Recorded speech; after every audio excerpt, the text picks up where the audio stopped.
Un guizzo di Semensen regala nell'ultimo minuto di recupero una importantissima vittoria all'Akragas a conclusione di una gara combattuta e giocata con il cuore in gola da ambo le parti.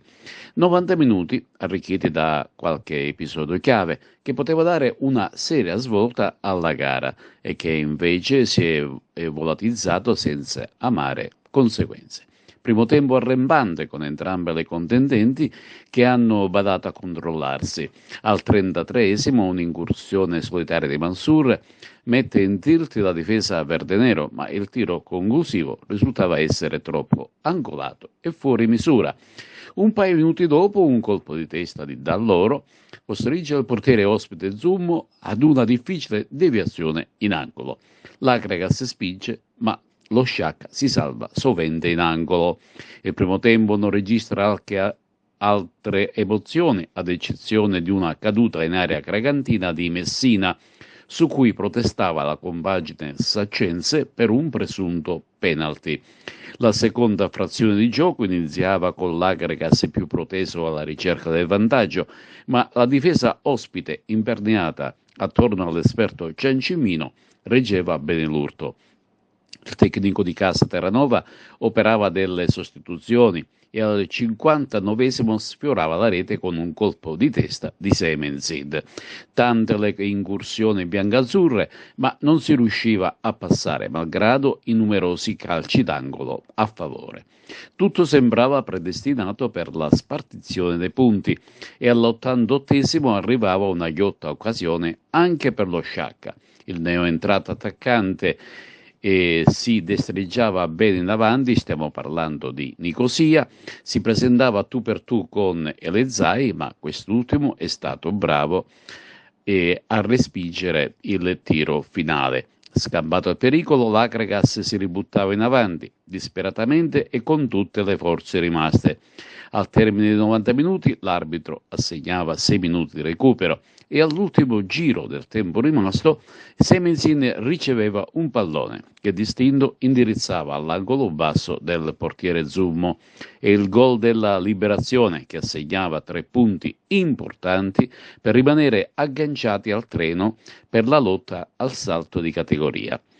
Ma vediamo un po' cosa è successo sugli altri campi. Intanto diciamo subito che la partita Enna Don Carlo Misilmeri non si è giocata ed è stata rinviata al prossimo mercoledì 15 febbraio per il campo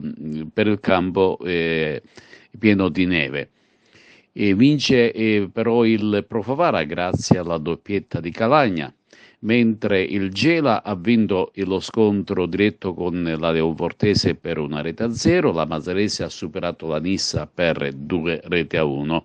Del Pro Favara ne abbiamo parlato, ha sconfitto il Casteldace per 2-0, mentre 0-0 è l'unico risultato locale della giornata tra Castellammare e Mazzara. Il Cus Palermo torna a vincere e ha battuto il Resultana per 1-0. Anche l'Oratorio Marineo ha vinto fuori casa, ma sul campo della Parmoval, che ricordiamo è il prossimo avversario dell'Akragas domenica prossima allo stadio Esseneto. L'Akragas butta il cuore oltre l'ostacolo, vince contro lo Sciacca all'ultimo respiro. Che valore ha questa vittoria, mister? Ha grande valore perché la partita non era semplice, perché era un derby, perché si affrontavano due squadre con un morale diverso. Affrontavamo un derby contro lo Sciacca che la scorsa settimana ha concesso un tiro all'Enna.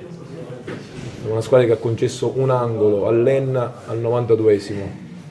Noi oggi siamo stati bravi perché ci abbiamo creduto fino alla fine, abbiamo tirato un paio di volte in porta, se non sbaglio 5-6.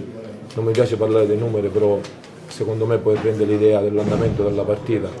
Abbiamo tirato 13 calcio d'angolo contro 1, abbiamo subito il primo tiro in porta al 90esimo rischiando anche di prendere gol, poi alla fine siamo stati premiati perché credo che oggi abbiamo messo quella rabbia e quella voglia che avremmo dovuto mettere anche nelle due precedenti partite. L'Akragas si rilancia in campionato, 3 punti fondamentali, per ritornare in vetta l'Enna deve recuperare contro il Misilmeri. Quanta carica vi danno questi 3 punti, questa vittoria? Ci deve dare una grande carica e ci deve soprattutto far riflettere, non fare tesoro degli errori, perché chiaramente degli errori ci sono stati e il primo sono io ad avere sbagliato. Però è chiaro che il campionato è un campionato difficile, l'ho sempre detto all'inizio, sono stato sempre coerente con quello che ho detto, è un campionato che si deciderà alla fine e dobbiamo essere bravi a preparare sempre al meglio le partite. Ho visto la partita, penso che l'Ajax non ha bisogno di nessun regalo per l'organico che ha. Certamente noi siamo una squadra anche giovane, perché poi alla fine magari c'è stato qualche errore di inesperienza. L'Ajax oggi è chiaro che nel primo tempo abbiamo giocato quasi alla pari, il secondo tempo è normale, la squadra che vince il campionato alza il baricentro pur rischiando, in effetti aveva rischiato sulla nostra ripartenza che potevamo benissimo fare gol. Ma quello che mi rammarica è, a parte questo, penso 2 episodi eclatanti, uno nel primo tempo e uno nel secondo tempo. Mi sa che c'era un cieco pure in tribuna, ha visto pure che c'era un calcio di rigore, nettissimo. Io non vorrei che ci fossero delle sudditanze psicologiche. Io sono stato buttato fuori senza aver fatto niente. Poi andiamo a vedere che cosa gli ho detto a Guardalini. Io penso che non lo so che cosa. Oggi non è stata una bella giornata. È stata una giornata di sport, perché penso che alla fine 2 squadre hanno battagliato fino alla fine. Ho vinto lo sport, però qualcosa non mi convince. Cosa è mancato oggi allo Sciacca per provare a portare a casa punti o l'intera posta in palio? Io penso che ci abbiamo provato fino all'ultimo secondo di poter. Certamente è giusto che con i cambi l'Ajax si è messo 4 attaccanti davanti, è normale che abbiamo, diciamo, colpo su colpo annullato le loro velleità. L'ultima palla è quella da difendere in maniera impressionante e dalle volte le ultime palle diventano proprio importanti per la squadra avversaria.